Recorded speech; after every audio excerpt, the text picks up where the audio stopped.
కీర్తన సంఖ్య 88. ఈ కీర్తనలో 18 వచనాలు ఉన్నాయి. ఈ కీర్తనను హేమాన్ రాశాడు. బహుశా కోరహు కుమారులకు అప్పగించి ఉంటాడు. ఈ కీర్తన 2 భాగాలుగా చేయడం జరిగింది. మొదటి భాగం మొదటి 9 వచనాలు. యెహోవా నాకు రక్షణకర్తవగు దేవా, రాత్రివేళ నేను నీ సన్నిధిని మొరపెట్టున్నాడు. నా ప్రార్థన నీ సన్నిధిని చేరును గాక. నా మొరకు చెవియొగ్గుము. నేను ఆపదలతో నిండి ఉన్నాను. నా ప్రాణము పాతాళమునకు సమీపించి ఉన్నది. సమాధిలోనికి దిగువారిలో నేను ఒకనిగా ఎంచబడి తిని. నేను త్రాణలేని వారి వలె అయితిని. చచ్చిన వారి వలె విడవబడిన వాడనైతిని. నేను సమాధిలో పడి ఉన్న హతులలో ఒకని వలె అయితిని. నీవిక స్మరింపని వారి వలె అయితిని. వారు నీ చేతిలో నుండి తొలగిపోయి ఉన్నారు కదా. అగాధమైన గుంటలోనూ చీకటి గల చోట్లలోనూ అగాధ జలములలోనూ నీవు నన్ను పరుండబెట్టి ఉన్నావు. నీ ఉగ్రత నా మీద బరువుగా ఉన్నది. నీ తరంగముల నీవు నన్ను ముంచుచున్నవి.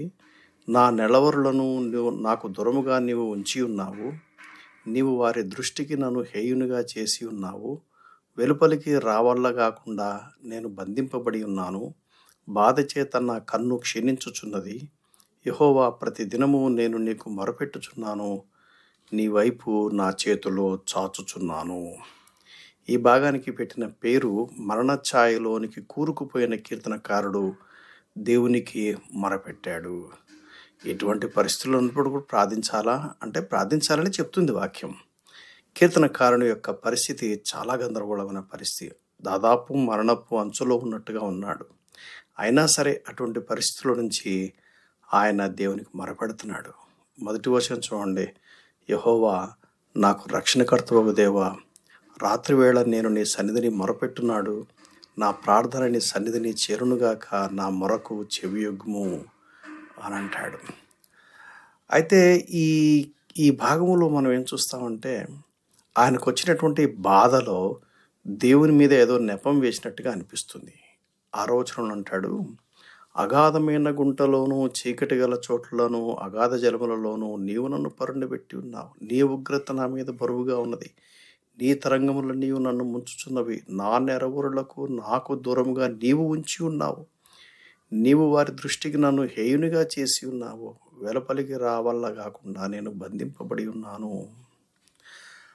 అంటే దీన్ని బట్టి మనం ఏం అర్థం చేసుకోగలమంటే, మనం ఎటువంటి పరిస్థితుల్లో ఉన్నా సరే దేవుని దగ్గరికి వెళ్ళి మన మనసులో ఉన్నదంతా కూడా దేవుని సన్నిధిలో చెప్పుకుంటే దేవుడు తృణీకరించాడు.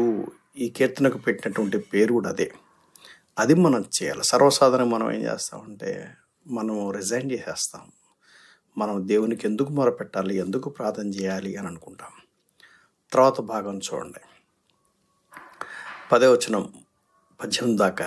మృతులకు నీవు అద్భుతములు చూపెదవా, మృతులు లేచి నిన్ను స్తుతించెదరా. సమాధిలో నీ కృపను ఎవరైనా వివరింతురా. నాశనకూపములో నీ విశ్వాస్యతను ఎవరైనా చెప్పుకుందురా. అంధకారములో నీ అద్భుతములు తెలియనగునా, పాతాళంలో నీ నీతి తెలియనగునా. ఎన్ని ప్రశ్నలున్నాయో కీర్తనకారుడుకు. దేవుడి దగ్గరికి వెళ్ళి ఆ ప్రశ్నలన్నీ వేస్తున్నాడు. ఆ ప్రశ్నలు నివృత్తి చేసుకోవడానికై కీర్తనకారుడు దేవుని యొద్ద మొరపెట్టుకుంటున్నాడు. 13వ వచనం. యెహోవా, నేను నీతోనే మనవి చేయుచున్నాను. ఉదయమున నా ప్రార్థన నిన్ను ఎదుర్కొను. యెహోవా, నీవు నన్ను విడుచుట ఎలా?